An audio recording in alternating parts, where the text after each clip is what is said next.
L'ancien président des États-Unis d'Amérique, M. Donald Trump, et la vice-présidente, Mme Kamala Harris, s'apprêtent à s'affronter à la faveur d'un débat présidentiel télévisé. Soulignons que, à 2 mois des élections présidentielles aux États-Unis d'Amérique, c'est une occasion unique entre ces deux protagonistes qui n'ont pas jusqu'ici eu l'opportunité de partager la même scène. Pour l'un, c'est-à-dire M. Trump, représentant du Parti républicain aux prochaines consultations électorales aux États-Unis d'Amérique, et pour l'autre, en l'occurrence Mme Kamala Harris, représentante du Parti démocrate. Ce débat nous offre donc l'opportunité de faire un décryptage sur les enjeux des débats présidentiels dans le contexte de l'élection présidentielle des États-Unis d'Amérique. Et ça nous permet d'aborder la première dynamique. Nous allons aller très rapidement. Celle-là nous est fournie par les chercheurs américains eux-mêmes, qui dégagent le fait que les inclinaisons initiales des électeurs aux États-Unis d'Amérique sont de manière suffisamment marginale, inversées, quelle que soit l'issue d'un débat. Les électeurs, selon les chercheurs, et notamment M. Aaron Carl de l'Université du Michigan, le directeur des débats à l'Université du Michigan, selon lui, les téléspectateurs regardent les débats présidentiels télévisés avec des inclinaisons et des décisions a priori. Et ce n'est pas dans l'optique de se faire des idées, mais de constater et d'évaluer la performance de celui-là qui représente leur candidat, qui incarne la candidature de leur parti.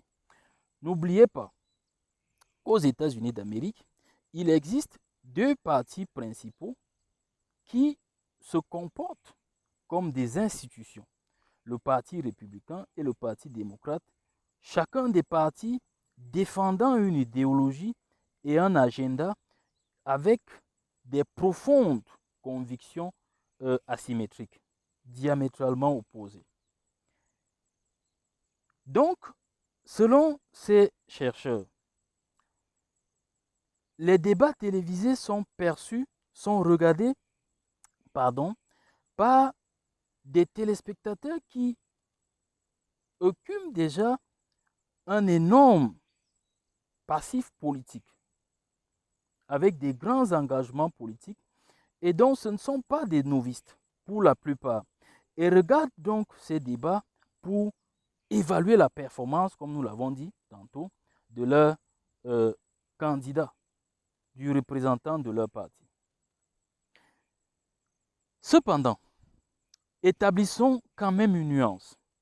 Ces mêmes chercheurs relèvent le fait que, bien que les débats sont regardés par des spectateurs déjà acquis par leurs différents partis, il existe une frange marginale de spectateurs qui sont des électeurs indépendants. Et eux peuvent faire l'objet d'une inversion, d'une torsion de leurs préférences pendant les débats. Souvenez-vous, pendant l'élection présidentielle aux États-Unis de 2020, la différence dans les États clés s'est faite à la faveur du président Biden, bien entendu, parfois 10 000 candidats en plus, 12 000 parfois, ce qui n'est pas suffisamment significatif et astronomique en termes d'écart. Mais ce fut suffisant pour que ces électeurs indépendants, pour la plupart, pèsent la balance électorale à la faveur du candidat démocrate, M. Biden, en l'occurrence. Si nous ramenons ça à une observation personnelle, dans le football par exemple, si vous êtes supporter d'un club de football, prenons l'exemple d'un club de football comme Titan de Meloc. Si vous supportez un club de football comme Titan de Meloc ou alors le Real de Madrid, vous allez vous rendre compte que vous sollicitez, vous souhaitez que votre club puisse engranger un score positif, c'est-à-dire une victoire.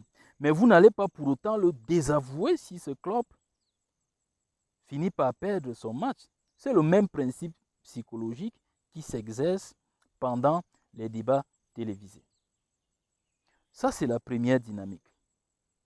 La deuxième dynamique que nous allons évoquer, c'est que bien que ces deux figures politiques, c'est-à-dire Mme Kamala Harris et M. Donald Trump, dégagent, suscitent beaucoup d'enthousiasme et polarisent énormément de soutien politique pendant leurs différents meetings politiques. Dans le cadre du débat télévisé, la configuration sera tout à fait différente. Parce qu'il ne s'agira pas là de convaincre ceux qui sont des spectateurs et des votants acquis, mais de convaincre les indécis. Et c'est là l'enjeu fondamental. Tenez-vous, nous sommes en 2016, pendant l'élection présidentielle. Hillary Clinton avait battu à plate couture Donald Trump dans tous les 3 débats. Sauf que cela n'était pas suffisant pour inverser, opérer une torsion dans la balance des indécis et des électeurs indépendants en sa faveur. Et comme vous le savez très bien, c'est Donald Trump qui fut élu en bénéficiant du concours, du suffrage de ces électeurs indépendants. Ce fut également le cas pour le candidat John Kerry. John Kerry avait mené un débat, on peut dire excellent, mais il ne fut pas élu. Ça, c'est la deuxième dynamique. La troisième dynamique, c'est que le débat va opposer deux figures avec des personnalités et des approches diamétralement opposées. Madame Harris a bénéficié d'une certaine expérience dans l'exercice des débats. D'abord, en tant que procureur dans les tribunaux californiens et ensuite au Sénat. Cette expérience lui a permis de maîtriser l'art de dégager des contre-arguments aux arguments fournis par ses adversaires. Seulement, il ne faut pas faire dans l'illusion. Ne vous attendez pas à une rupture de la part de la candidate démocrate, Mme Harris. Il y aura surtout du conventionnel, le respect du protocole. Elle va s'évertuer à antagoniser son adversaire, mais ce sera fait dans le respect des normes et du protocole d'accord des débats. Ne vous attendez véritablement pas à une rupture. À l'inverse, M. Donald Trump est un candidat qui estime que l'importance, l'enjeu d'un débat consiste à se présenter comme une figure, une alternative combative, virile, et surtout qui ne s'astreint pas forcément au protocole d'accord des débats, qui s'échappe très souvent quand il veut aux normes, au protocole des débats. Pour Donald Trump, l'enjeu ne consiste pas à se présenter devant les électeurs comme un philosophe de classe exceptionnelle ou alors un sachant des statistiques importants et significatifs. Pour lui, l'enjeu ne se trouve pas à ce niveau. L'enjeu pour le candidat Trump consiste à polariser l'attention sur lui lors des débats, puisque, évidemment, ce n'est un secret pour personne, il dispose d'une personnalité très forte. Et c'est important que je le dise. En parenthèse, la politique a ses règles. Et il y a une règle qui est fondamentale, la règle de la personnalité. Et M. Trump jouit d'une personnalité extrêmement forte. Donc, pendant les débats, son enjeu, son approche consiste à polariser, mobiliser l'ensemble de l'attention sur lui. Prenez par exemple lors des différents débats en 2016 contre Hillary Clinton. Vous remarquerez que constamment, il sortait de l'ordinaire, il sortait des sentiers bâtis en évoquant ce qui est impensable pour des personnes habituées au conventionnel pendant le débat, disant par exemple à Mme Harris qu'elle irait en prison, pendant que cette dernière développait son argumentaire, le candidat républicain Trump ne se dérangeait pas de se balader derrière son dos. Elle a d'ailleurs commenté en disant que ça lui avait fait froid dans le dos. Tout ceci n'étant pas accidentel, contrairement à l'analyse qui est faite par les médias occidentaux. C'est sa technique. C'est sa technique de débat. Il considère cela, ces débats, comme une opportunité de spectacle. Et cela a une explication sociologique et même anthropologique.